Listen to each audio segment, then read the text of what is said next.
mga kawamat, in this video we will discuss the kinds of line, particularly in perpendicular lines. So in this video, we will define and illustrate the different kinds of line, perpendicular lines, intersecting lines, concurrent lines, parallel lines, skew lines, and transversal lines. We will also define and illustrate perpendicularity. So in this video, we will focus on these three. Kasama na nga po doon yung perpendicular line. So, abangan po natin yung susunod na video na kung saan magpo-focus naman tayo sa parallel and transversal lines. So, in this video, let's talk about these three. Okay? So, what is the difference between these three? So, meron tayong intersecting lines, concurrent lines, and perpendicular lines. So, when we say intersecting lines, these are two coplanar lines that have a point in common. So, meron kang dalawang lines na kung saan meron siyang point in common. So, in this figure, this is the point of intersection, point A. Okay? So, two intersecting lines meeting at point A. So, pag sinabi nating intersecting lines, okay, ito yung dalawang lines na nag-intersect, meron silang common point na tinatawag nating point of intersection. So, in this figure, point A is the point of intersection. Okay? Next, when we say concurrent lines, ano ba ang pagkakaiba nito sa intersecting lines? Pag sinabi natin concurrent lines, these are three or more coplanar lines that intersect at exactly one point. So, hindi lang siya two.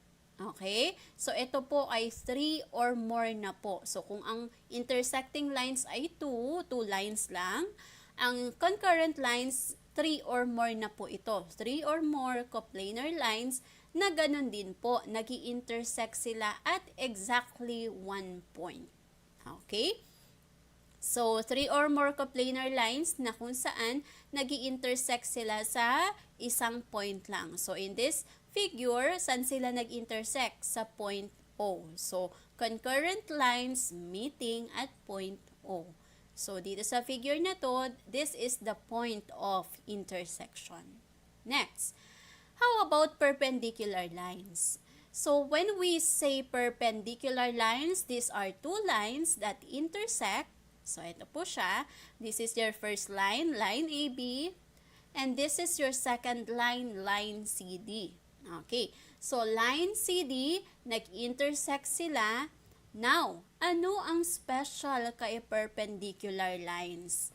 Kasi they are also intersecting lines, but ang perpendicular lines, it forms right angle. Okay?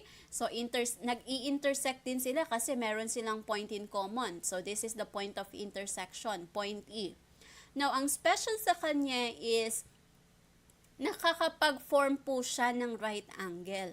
So, kapag meron po tayong nakitang ganito, ibig sabihin that is a right angle. Okay? So, pag sinabi nating perpendicular lines, ibig sabihin, ito yung lines na nag-intersect na naka-form ng right angle. So, yun ang special sa kanya compare dito sa dalawa. So, these two are just intersecting lines, while perpendicular lines are intersecting lines that forms right angle. So, nakakabuo po siya ng right angle. So, pag sinabi nating right angle, ibig sabihin, ang measure po nito is 90 degrees. So, kung ito ay right angle, ibig sabihin yung angle na adjacent sa kanya is also a right angle. Okay? So, hindi naman kailangan lagyan ng dalawang box yan dyan, ng dalawang symbol. So, once na meron ka ditong symbol na ganito, this is 90 degrees, automatic this is also 90 degrees. Okay? And if this is 90 degrees, automatic this is also 90 degrees. Okay? So, yun po ang meron kay perpendicular lines. It forms right angle. Now, how do we write perpendicular in symbol? So, this is ray EC is perpendicular to line AB. Now, take note of our symbol. So, yung EC natin, ang symbol po natin dito ay ray. This is line. So ray AC, this is read as ray AC is perpendicular to line AB. So take note of our symbol for perpendicularity. Tingnan nyo po, meron siyang guhit na pag ganon. Okay? So, bakit ray? Bakit ito line? So, ito po, ray, kasi nag-start po siya sa EC. So, since EC, hindi naman sinabing DC. Kung DC yan, ibig sabihin, line po ang symbol mo dyan. But since EC lang ang sinabi niya, that is just a ray. Kaya EC is perpendicular to line AB. Hindi po tayo pwedeng maglagay dito na ray CE. Kasi pag sinabing ray, dapat nag-start tayo palagi sa endpoint. So ray EC is perpendicular to line AB. Next, let's talk about perpendicular lines. So perpendicularity is not limited to lines only. It can also be used for segments and rays. So, kagaya nga ng example natin kanina, pwede mo siyang gamitin sa dalawang lines. Tapos yung previous slide natin, ang ginamit natin yung ray. And pwede rin pong segments. So, pag sinabi nating perpendicular lines, hindi lang po lines. Hindi lang po two lines ang nakaka-form ng right angle. Pwede rin pong segments at kahit ray pa yan, meron po tayong mapo-form na right angle doon. So, it is not limited to lines. Okay? Pwede rin po ang segments and rays. Now, what is a perpendicular bisector? When we say perpendicular bisector, so hindi na lang siya basta perpendicular. Okay? Meron siyang word na bisector. Ano nga ba ito? So, a perpendicular bisector of a segment is a line. So, again, pwede siyang ray, pwede siyang segment. Perpendicular to the segment at its endpoint. So, kagaya nga nito, segment naman ang ginamit niya, hindi line. So, ito, segment naman siya. So, pag sinabi nating midpoint, ito yung pinakagitna.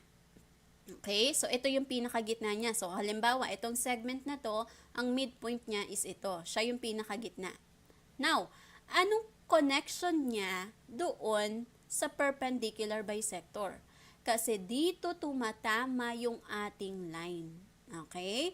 Pag yung line mo tumama dun sa midpoint ng segment, ang tawag sa kanya ay perpendicular bisector.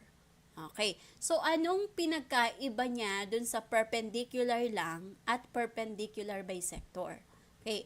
So, pag sinabi nating perpendicular bisector, hindi lang siya basta nagpo-form ng right angle. Hindi lang siya basta perpendicular. Okay?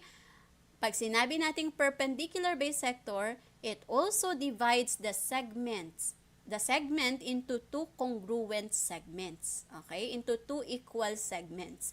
So, aside from perpendicular siya, hinahati niya pa yung segment mo into two congruent segments. Okay? Yun po ang nagagawa ng perpendicular bisector. Kaya siya tinawag na bisector. Ibig sabihin, hinahati niya into two congruent segments. Okay? So, etong example na to, so dito, CD is perpendicular to AB. Okay? CD is perpendicular to AB. So, perpendicular lang siya kasi nag-form lang siya ng right angle. Okay? But in this figure, CD is the perpendicular bisector of segment AB.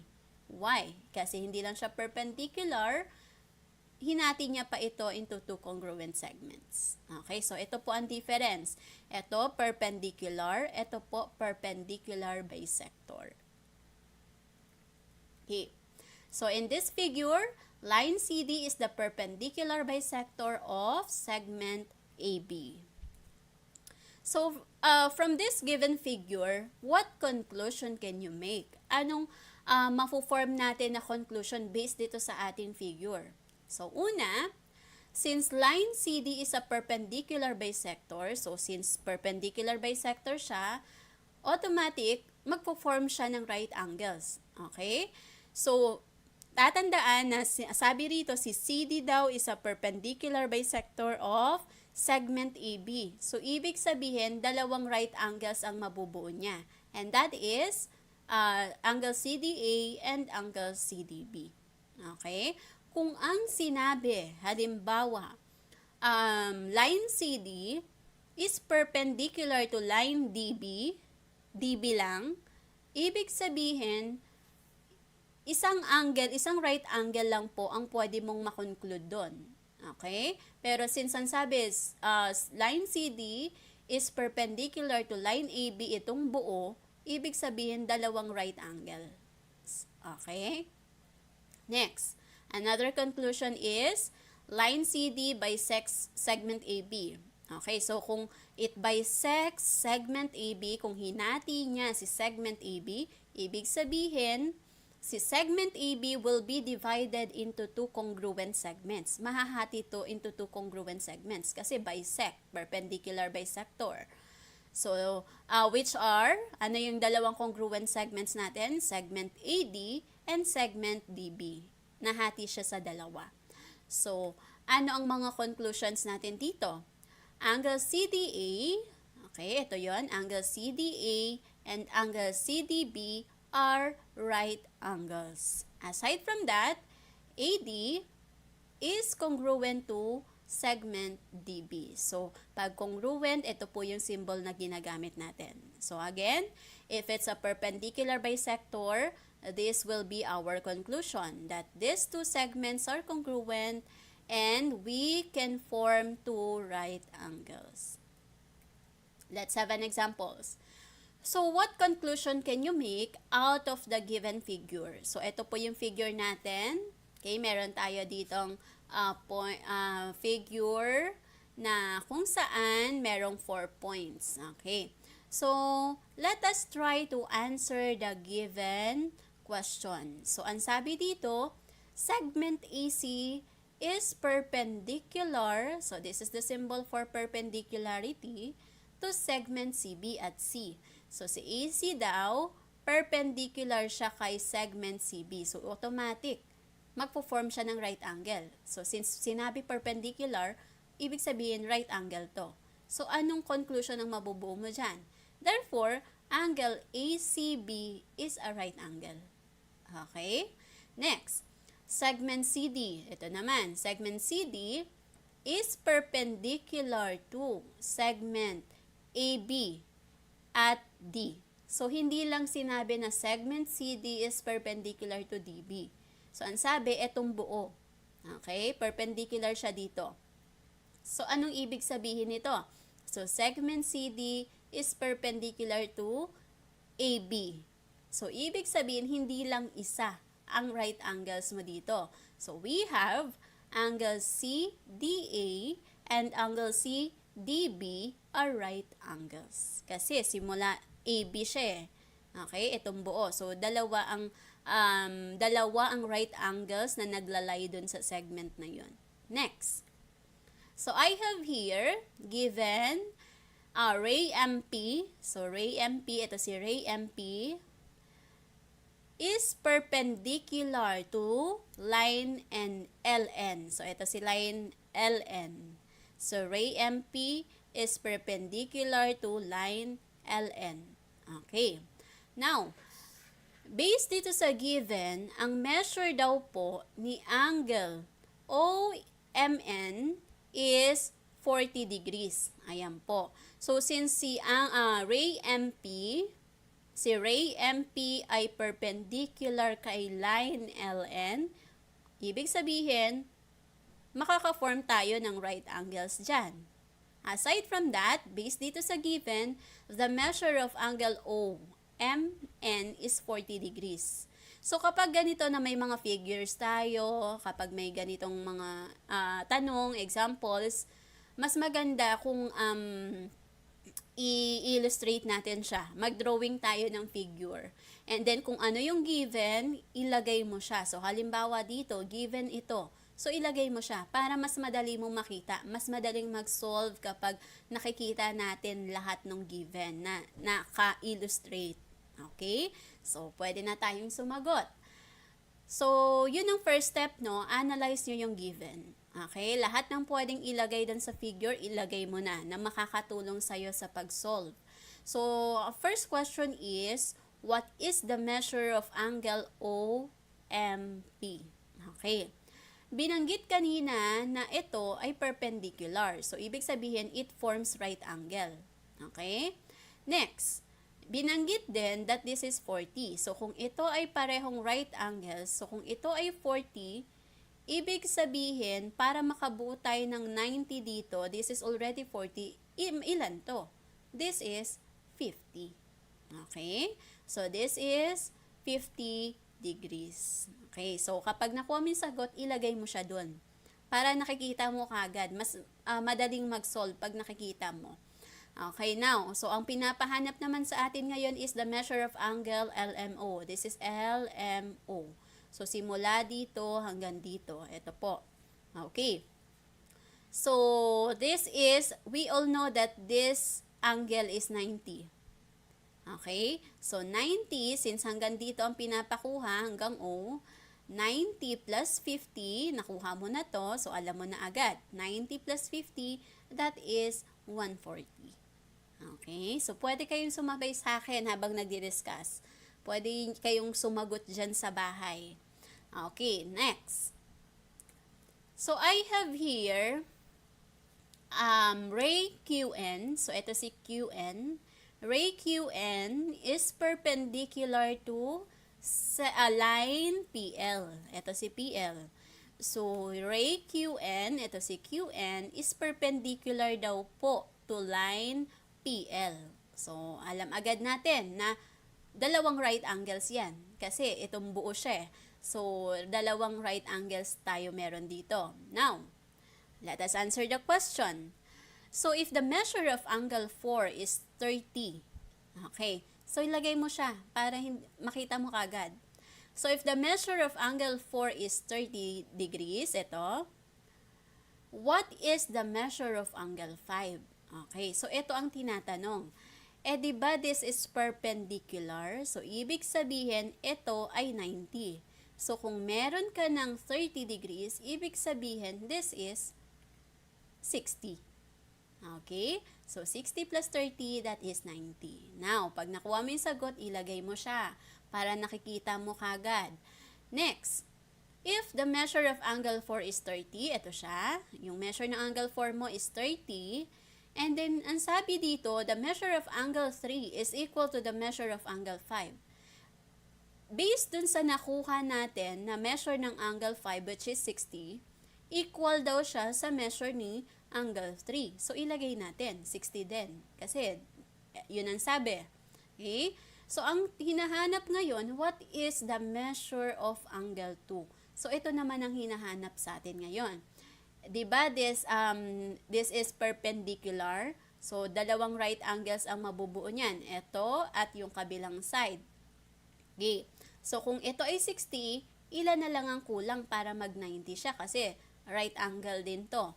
So, this is also 30. Okay, so ilagay mo siya dito, 30 degrees. Okay?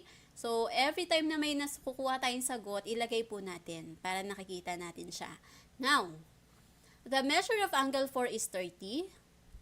The measure of angle 3 is equal to the measure of angle 5. Ito siya. Now, ang hinahanap, what is the sum? What is the sum of the measure of angle 3 and angle 4? So, sabi ko nga, kaya pinalalagay ko sa inyo yung mga nakukuha nyo sagot para madali nyo makita. So, what is the measure daw of, what is the sum of the measures of angle 3 and angle 4? So, itong dalawa yon, i-add natin. So, 60 plus 30, therefore the answer is 90. Okay. Now, based on your answer in letter C, so ito yung letter C, what can you say about MQO? So, MQO, this is your MQO. So, yung MQO, yun yung kinuha natin na sum ng angle 3 at angle 4. Okay? So, yung MQO is referring to the sum of the measures of angle 3 and angle 4. Yun siya. Yung, it consists of two angles, yung 3 and 4. So, what can you say about MQO since yun ay 90? So, kung 90 degrees siya, ibig sabihin, angle MQO is a right angle. Okay? Now, angle NQL, Is angle NQL a right angle? Tingnan natin. So, ito si NQL.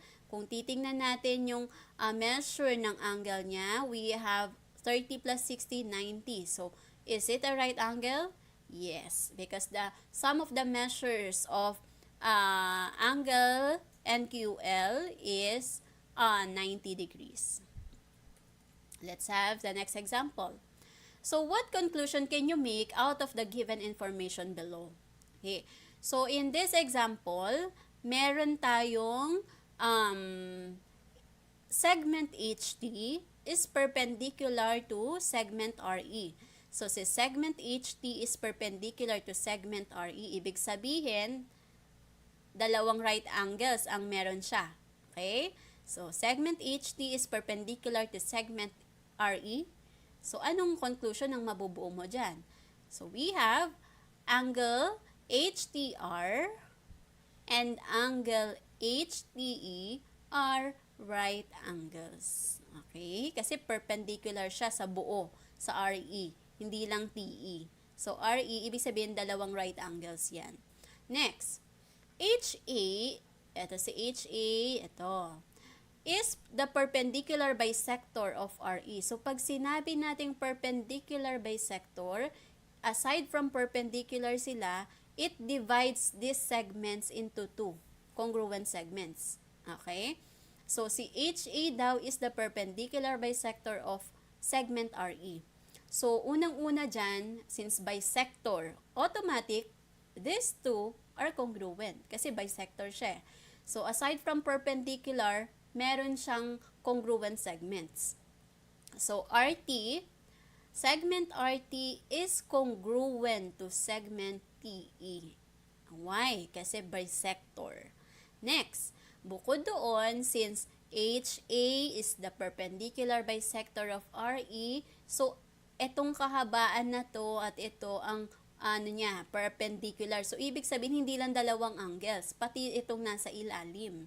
So, ibig sabihin, apat ang right angles mo dyan. Kasi HA to RE. Okay? So, apat ang right angles mo dyan. So, isa rin yun sa mga conclusion mo. That, angle HTR, HTE, angle ATR, and angle ATE are right angles. So, ito yung apat na yun. HTR, HTE, ATR, and ATE are right angles. Next, angle HTE, so ito si HTE, angle HTE is a right angle. So, what can you conclude? So, kung right angle siya, ibig sabihin, HT is perpendicular to TE. Okay? So, we can conclude that HT is perpendicular to TE because angle HTE is a right angle. Ma'am, bakit hindi po HT is perpendicular to RE? No. Why? Kasi kung HT is perpendicular to RE, dapat hindi lang angle HTE ang binigay niya dito. Dapat pati angle HTR. Okay? So, dapat dalawa yung given niya na right angles. But since ito lang, so ito lang po. Ang segment HT is perpendicular to segment TE, not RE. Next. So, dito, ang given natin, RT is congruent to segment TE. So, since meron tayong congruent segments, automatic, perpendicular bisector ito. And then, si HTR daw and HTE are right angles. So, ano ang conclusion natin? HT is the perpendicular bisector of segment RE. Ma'am, bakit hindi po HA? Kasi kung HA siya, dapat 4 right angles tayo. Dalawa lang po ito. So, ibig sabihin, dito lang tayo. Okay? So, HT is perpendicular bisector of RE. Kasi dalawa lang yung given niya. Okay? Next, AT. Ito si AT. AT is perpendicular to RE. Ito. So, ibig sabihin, ito ang focus natin dyan. Therefore, ang conclusion natin, angle ATR and angle ATE are right angles. Kasi AT is perpendicular to RE. Next. So, how many right angles are formed if HA is perpendicular to RE? So, ilang right angles ang mabubuo kapag HA is perpendicular to RE? Okay, so 1, 2, 3, 4. We have 4 right angles. Okay, let's have this one. So, in this example, segment HA is perpendicular to segment RE. Okay? And then sabi rito, segment RT is congruent to segment TE. So, naglagay ako ng mark. Okay? This mark symbolizes that these segments are congruent.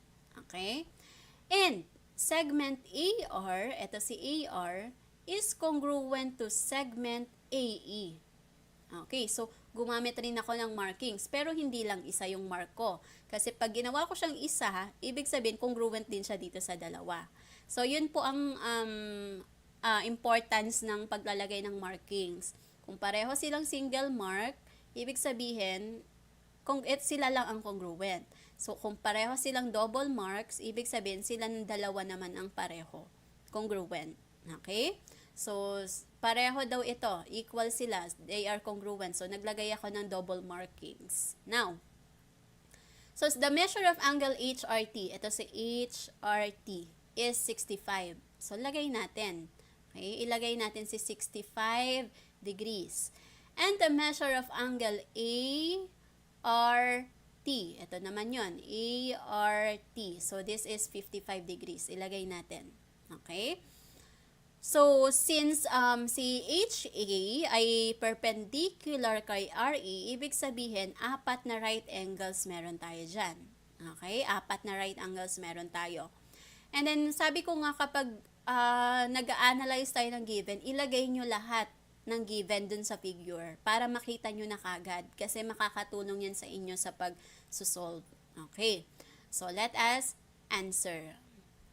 Okay. Now, bakit ito, si angle TEA ay 55 degrees din? Okay. Although hindi pa to na-discuss, pero tatandaan na kapag yung dalawang sides congruent, ibig sabihin, yung dalawang angles opposite sa kanila ay congruent din. Okay? Yun po yung tinatawag nating isosceles triangle. So, if two sides of the triangle, so this is a triangle, right? So, if two sides of the triangle are congruent ito, yung opposite angles nila are also congruent. Kaya, this is also 55. Okay? So, dito pa yan sa given, analyze natin, ilagay mo na lahat ng pwede mong ilagay. Okay? Now, let us answer. So, find the measure of the following angles. The first one is the measure of angle HTR. So, HTR. So, ito madali lang to kasi this is 90. This is a right angle. Okay?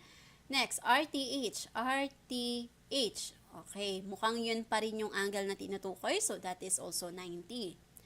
Next, angle T. TEA. So, ito ay nakuha na natin kanina. So, that is 55. Okay, next, the measure of angle HRA. So, HRA. So, itong buo. Okay? So, paano mo makukuha to HRA? So, anong gagawin mo? I-add lang natin to. 65 plus 55, this is 120. Next, the measure of angle ATR. Okay, so alam natin to. This is a right angle, so that is 90. Next, the measure of angle TAR. So, this is your TAR.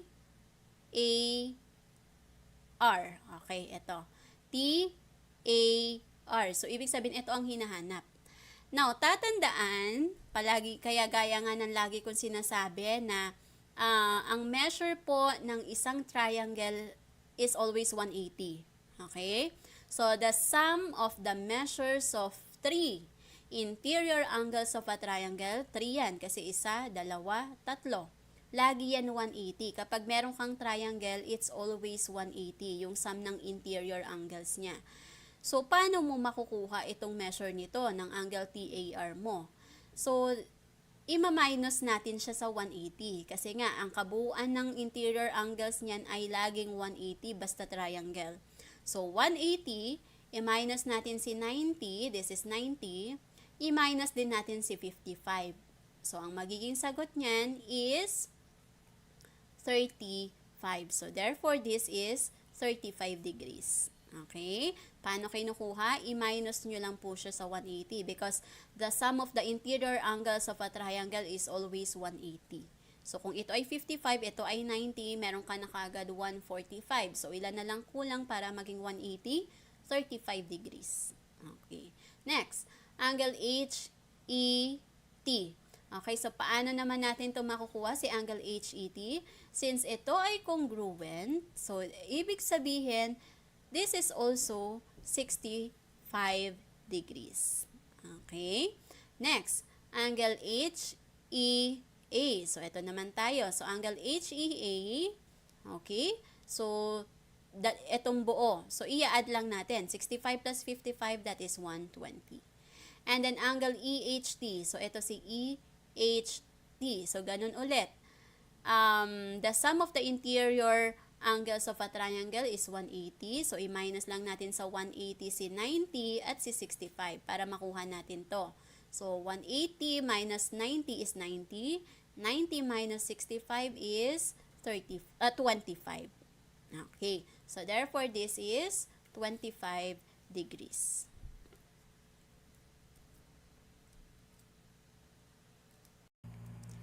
Thank you for watching this video. I hope you learned something. Don't forget to like, subscribe, and hit the notification bell para updated kayo for more video tutorials.